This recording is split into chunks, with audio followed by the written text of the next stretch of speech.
इस वीडियो में आपका स्वागत है। आज हमारा विषय रहेगा संश्लेषित रेशे और प्लास्टिक। हम जानते हैं कि जो कपड़े हम पहनते हैं वे प्राकृतिक या कृत्रिम स्रोतों से प्राप्त रेशों से बनाए जाते हैं। रेशों का उपयोग विभिन्न प्रकार की घरेलू वस्तुओं के निर्माण के लिए भी किया जाता है। रेशों से बनी हुई वस्तुओं की सूची आप भी बना सकते हैं और उन्हें प्राकृतिक और कृत्रिम रेशों से बनी वस्तुओं में वर्गीकृत कर सकते हैं।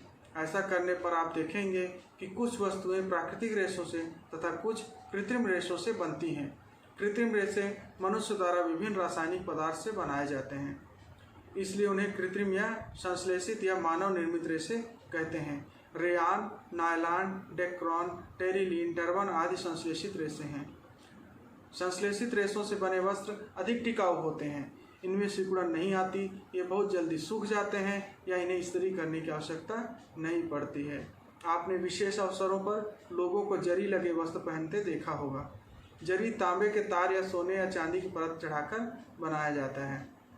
अब संश्लेषित रेशे क्या है? आपने मोतियों की माला जरूर देखी होगी। इस प्रकार माला में धागे से जुड़े मनकों के कारण उसकी बनावट एक सी दिखाई देती है। ऐसे ही संश्लेषित रेशे भी छोटी छोटी इकाइयों को जोड़कर बनाई गई एक श्रृंखला होती है, जिसकी प्रत्येक छोटी इकाई एक रासायनिक पदार्थ है। इस प्रकार की छोटी छोटी इकाइयाँ मिलकर एक बड़ी इकाई बनाती हैं, जो बहुलक या पॉलीमर कहलाती हैं। बहुलक प्रकृति में भी पाए जाते हैं। उदाहरण के लिए कपास एक बहुलक है जो सेल्यूलोज कहलाता है। सेल्यूलोज बड़ी संख्या में ग्लूकोज इकाइयों से बनता है। रबर, रेशम, लकड़ी आदि भी बहुलक हैं। इसी प्रकार मनुष्यों द्वारा कारखानों में बनाए गए प्लास्टिक पाइप, बोतलें, बाल्टियां आदि बहुलक से बनते हैं।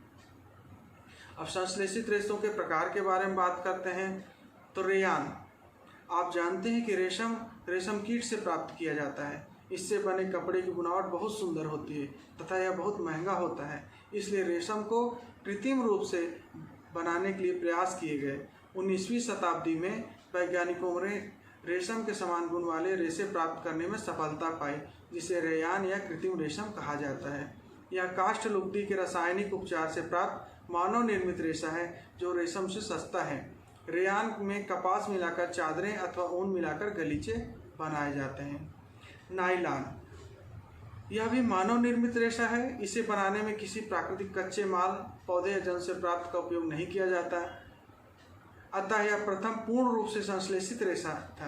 यह मजबूत, हल्का, प्रत्यास्थ और चमकीला रेशा है, जो धुलाई में आसानी के कारण कपड़ों के निर्माण में अत्यधिक प्रचलित है। इसकी मजबूती के कारण पैराशूट, रस्सी, मोजे, ब्रश, पर्दे आदि बनाने में इसका उपयोग किया जाता है।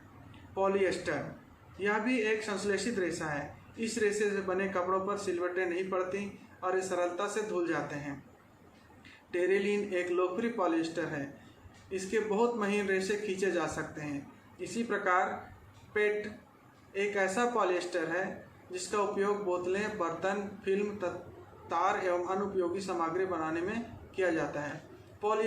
पॉलीएस्टर वास्तव में एक रसायन एस्टर की इकाइयों की पुनरावृत्ति से बनता है, अर्थात पॉलीएस्टर एस्टर का बहुलक है। इससे बने कपड़े पॉलीकॉट, पॉलीवूल, टेरिकॉट आदि नामों से बेचे जाते हैं। पॉलीकॉट पॉलिएस्टर और कपास का मिश्रण है, जबकि पॉलीवूल पॉलिएस्टर और ऊन का।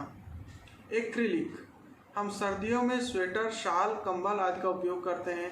इनमें से कुछ प्राकृतिक ऊन से नहीं वरन संश्लेषित रेशे से बने होते हैं, जो एक्रिलिक कहलाता है।